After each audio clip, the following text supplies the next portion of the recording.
ધોરાજી શહેરના નદી બજાર વિસ્તારમાં જાડેજા પરિવાર દ્વારા ઉનાળાની કાળઝાળ ગરમીને ધ્યાનમાં રાખી રાહદારીઓ અને વેપારીઓ માટે છાશ વિતરણ કાર્યક્રમનું આયોજન કરવામાં આવ્યું હતું। આ સેવાકીય કાર્યમાં મોટી સંખ્યામાં લોકોએ છાશનો લાભ લીધો હતો।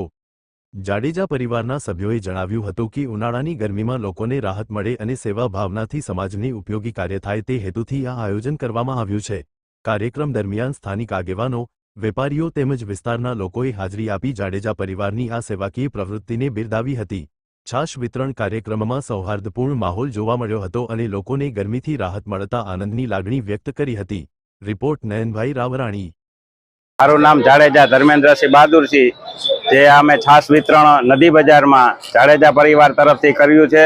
જે ગરમીનું તાપમાન બહુ જ છે, જેથી કરીને લોકોને છાશનો લાભ મળે અને ગરમી ન લાગે એવી લોકોને જાજામાં જાજી છાશ પીવે એવો અમારો આગ્રહ છે। જાડેજા પરિવાર તરફથી 10 દિવસનું આયોજન છે। અત્યારે જ્યાં ગરમીનું વધારે તાપમાન જે આગાહી આપી છે કે 10 તારીખથી 18 તારીખ સુધીની બહુ આગાહી છે, હીટવે છે, એ દરમિયાન અમે આ છાશ વિતરણનું આયોજન કરેલું છે।